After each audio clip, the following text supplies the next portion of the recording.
देशद्रोह का मुकदमा मेरे खिलाफ लगा दिया।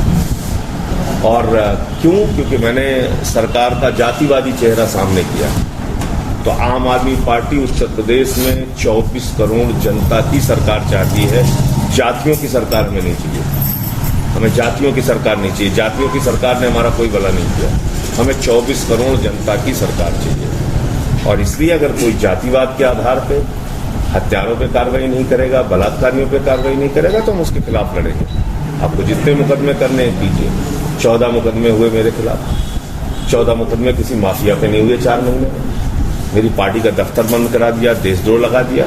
लेकिन इन बातों से हम न डरने वाले हैं, न रुकने वाले हैं। अपना अभियान हम लोग जारी रखेंगे। बाराबंकी की भी एक घटना हुई है दिल दहला देने वाली। वहां भी हाथरस का मामला दोहराया गया और उस दलित पिता को अपनी बेटी की लाश नहीं मिलती है, जबरन जला दी गई। उसने कहा हमारी बेटी अविवाहिता है, हमारे रीति रिवाज में हम इसको मिट्टी देते हैं, हम इसको जलाएंगे नहीं। उसको जलाने नहीं दिया गया। आप सोचिए, हमारी सेना का गौरवमय इतिहास है कि दुश्मन देश के जवान को भी हम मारते हैं तो उसका शव उसको वापस कर देते हैं। और उत्तर प्रदेश में आदित्यनाथ जी के राज में एक दलित पिता को उसकी बेटी की लाश नहीं दी जाती। इससे ज्यादा सदग्राह कुछ नहीं हो सकता। ये तमाम मुद्दे थे और इन्हीं सब बातों को लेकर आज हम लोगों की विस्तार से चर्चा हुई। बीजेपी का नेता सरेआम गोली मारकर हत्या कर देता है।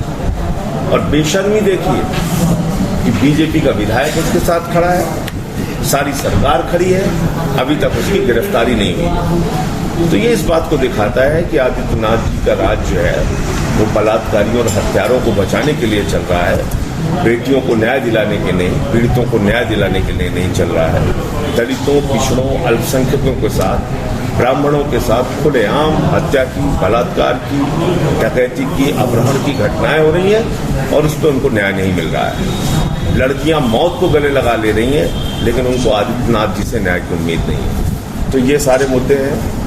पिछले दिनों कोरोना को लेके बहुत बड़ा घोटाला हुआ। आपके जिले में तो 1600 का ऑक्सीमीटर 13,000 में खरीदा गया, 800 का 1600 का थर्मोमीटर 13,000 में खरीदा गया, 800 का ऑक्सीमीटर 5,000 रुपए में खरीदा गया। तो 800% कमीशन कोरोना के समय में खाया गया। हम लोगों ने देखा अभी एक काला कानून किसानों को लेकर पास हुआ है केंद्र का। उस काले कानून के कारण आज मैं देख रहा था एमएसपी लोगों को नहीं मिल रही है और यही एमएसपी चिल्ला रहे थे मोदी जी। बिल में उन्होंने कहीं एमएसपी लिखा नहीं। खड़ी खेत किसान की, उस पर उसने ट्रैक्टर चलाया लखीमपुर की। वो किसान ने अपने ट्रैक्टर खेत पे नहीं चलाए बल्कि अपनी छाती पे चलाया, अपने श्रम पे चलाया, अपने खून पसीने पे चलाया। उसको एमएसपी नहीं मिल रही है, निराश होकर उसने अपना खेत, खड़ा खेत धान का, उस पे ट्रैक्टर चला दिया, जोत दिया उसको। तो जो केंद्र का कानून है किसानों का, वो किसान विरोधी है, किसानों के साथ एक बड़ा विश्वासघात है। उनको किसानों को 1.5 गुना दाम उनके अनाज का देने का वादा इस सरकार ने किया था, नहीं किया। प्रदेश में गुंडा राज खत्म करने की बात कही थी, गुंडों का राज कायम कर दिया। भ्रष्टाचार खत्म करने की बात नहीं थी, कोरोना के समय में घोटाला हुआ। तो ये सब कुछ हुआ है और इन सारे मामलों को लेकर आने वाले दिनों में हम लोग एक व्यापक रणनीति बना के आंदोलन करेंगे और इसको लेके एक बड़ा संघर्ष करेंगे।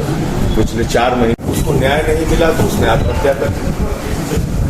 गोरखपुर में एक लड़की को 4 लड़कों ने मिलकर मारा पीटा, उसको भी न्याय नहीं मिला तो उसने आत्महत्या कर ली।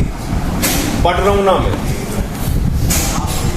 एक लड़की को, हाई स्कूल की बच्ची को लगातार तंग किया जा, शिकायत की, न्याय नहीं मिला तो उसने अपने आप को जला के मार लिया। यानी उत्तर प्रदेश में बेटियां आत्महत्या करना, मौत को गले लगाना ज्यादा पसंद कर रही हैं, लेकिन उनको आदित्यनाथ जी से न्याय की उम्मीद नहीं है। तो ये एक बहुत बड़ी पीड़ा की बात है कि आज हर माता पिता अपने बच्चे को लेकर, बेटियों को लेकर परेशान है कि उसकी खत्म करने का नारा दिया था। लेकिन आज उत्तर प्रदेश की हालत हो गई कि बेटियों के लिए उत्तर प्रदेश का उपचार बन गया है। हाथरस की कोई सवाल बल्ले को बता दिया उन्होंने।